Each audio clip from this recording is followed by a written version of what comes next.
Assalamualaikum warahmatullahi wabarakatuh.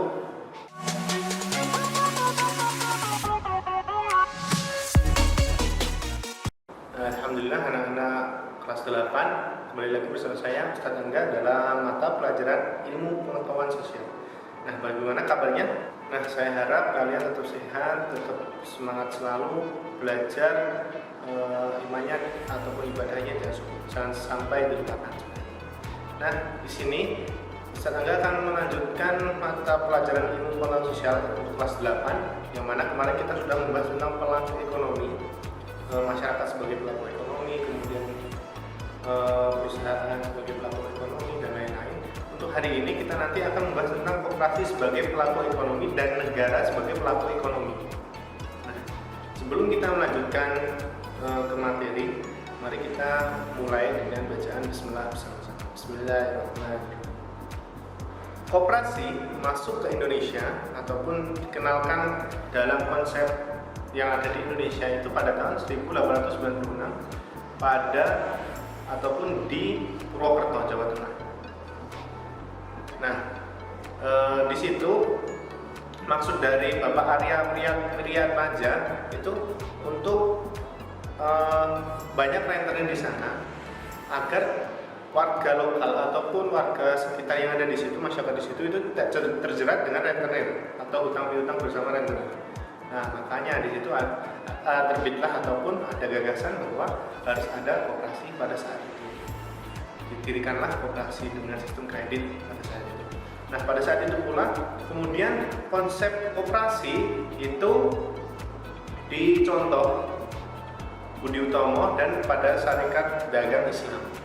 Nah, sehingga koperasi dari dulu pada sejarah Indonesia itu sangatlah memiliki nilai andil yang sangat besar pada perekonomian. Nah, koperasi menurut etimologisnya atau bahasa itu co dan operation. Co itu maksudnya adalah bersama-sama, dan operation itu untuk berusaha mencapai suatu tujuan. Nah, sehingga koperasi di sini artinya apa? Adalah suatu usaha untuk mencapai suatu tujuan secara bersama. Nah, di Indonesia sendiri koperasi itu ada pada peraturan perundang-undangan ataupun pada Undang-Undang Nomor 25 Tahun 92 tentang koperasi. Nah, di dalamnya itu kurang lebih ada menjelaskan tentang anggota koperasi itu siapa, anggota koperasi, kemudian prinsip-prinsip koperasi, dan bahkan ada yang dinamakan koperasi itu berkaitan dengan asas, yaitu asas kekeluargaan. Nah, itu di dalam pasal undang-undang, maksudnya Undang-Undang Nomor 25 Tahun 92. Nah, dapat disimpulkan bahwa koperasi itu pertama adalah badan usaha, kemudian beranggotakan anggota-anggota di dalamnya, dan kemudian ataupun badan hukum koperasi. Bisa pula koperasi itu dimiliki ataupun dibuat oleh perseorangan ataupun badan hukum koperasi. Terus selanjutnya adalah koperasi berdiri dengan prinsip-prinsip koperasi ataupun prinsip-prinsip koperasi itu ada beberapa hal. Nanti kita akan membahasnya.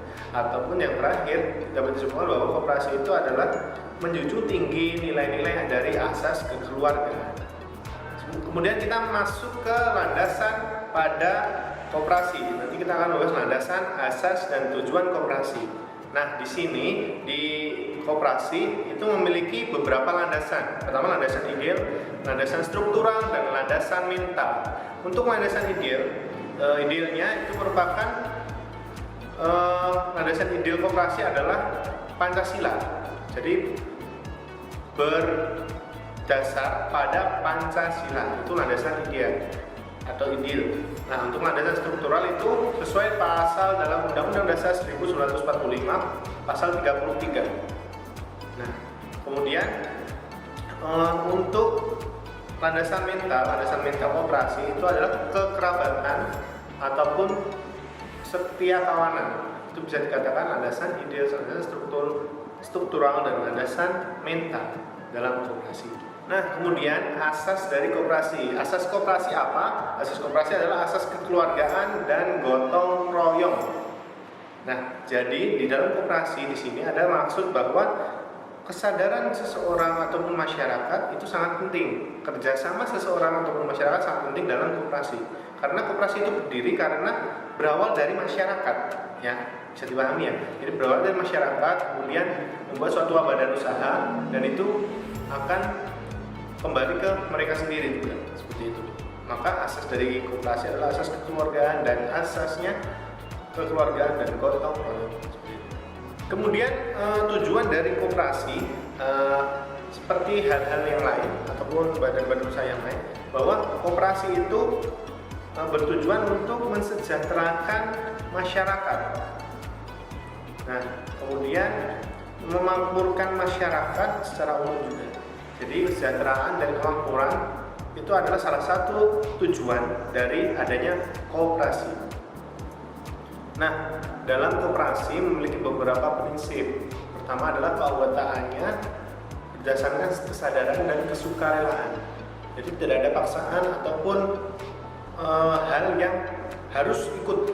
Nah, tidak. Jadi di koperasi itu semua orang bisa masuk ke koperasi dengan peraturan ataupun ketentuan-ketentuan yang sudah berlaku dari rapat koperasi nanti. Nah, yang kedua itu berdasarkan demokrasi, ya.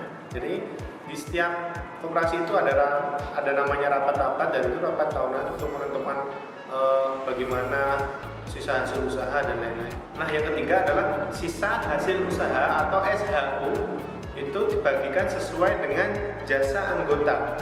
Jadi ada kemungkinan ketika kita ikut koperasi si Rina ataupun si Andi, dia ikut ke koperasi, tapi kemungkinan dia mendapatkan SHU-nya beda sesuai dengan keanggotaan mereka.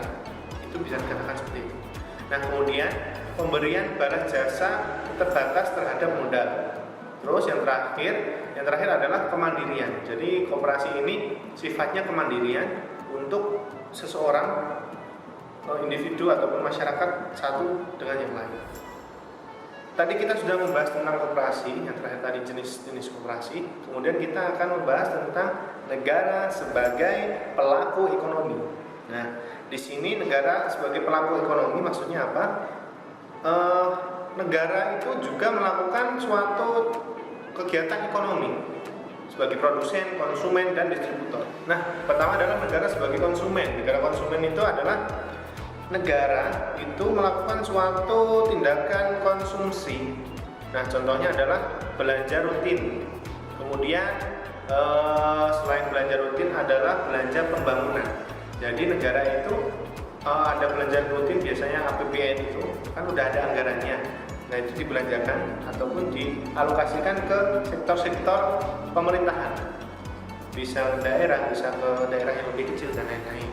Ataupun pembangunan, belanja pembangunan ya seperti yang kalian tahu, misal ada jalan ataupun gedung-gedung yang itu berkaitan dengan negara ataupun pemerintah, itu bisa.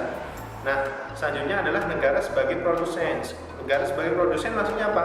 Negara itu membuat suatu kebijakan-kebijakan yang dimasukkan ke badan usaha milik negara. Contohnya ada PDAM, kemudian PLN, dan lain-lain. Nah, itu kan negara sebagai orang ataupun sebagai badan usaha yang memproduksi listrik, memproduksi air.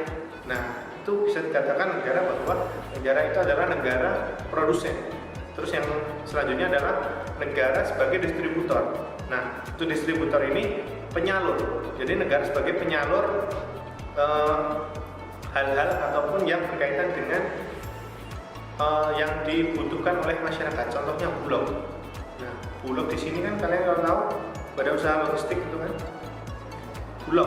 Bulog itu kan kalau tahu kalian itu kan sebagai penyalur kebutuhan pokok masyarakat dari negara atau pemerintah masuk ke Bulog. Nah, Bulog ini yang punya pemerintah atau negara itu sebagai penyalur, distributor kepada masyarakat. Nah, itu. Terus yang terakhir ataupun negara sebagai pengatur perekonomian. Jadi semua yang ada di negara, perekonomiannya itu adalah yang mengatur negara tersebut. Atau Kalau di kita itu dinamakan pemerintah yang mengatur. Jadi pemerintah memiliki andil ataupun kebijakan-kebijakan yang dapat memberikan suatu efek kepada masyarakat. Jadi ketika kebijakan-kebijakan itu dinilai baik ataupun kebijakan dinilai buruk, nah itu yang membuat suatu negara ataupun pemerintah. Nah, jadi bisa dikatakan bahwa negara itu adalah negara pemegang kekuasaan pengatur perekonomian. Itu ya, bisa dipahami kan? Nah, itu saja untuk materi kita tentang pelaku ekonomi. Nah, ada beberapa hal yang sudah kita bahas. Nanti silahkan kita bisa sharing-sharing tentang materi ini, pelaku ekonomi. Jika ada hal yang perlu ditanyakan, silahkan tanyakan langsung ke saya. Nah, gitu ya. Terima kasih. Kurang lebihnya mohon maaf. Kita lanjutkan bersama saya di pertemuan yang selanjutnya. Kurang lebihnya mohon maaf. Assalamualaikum warahmatullahi wabarakatuh.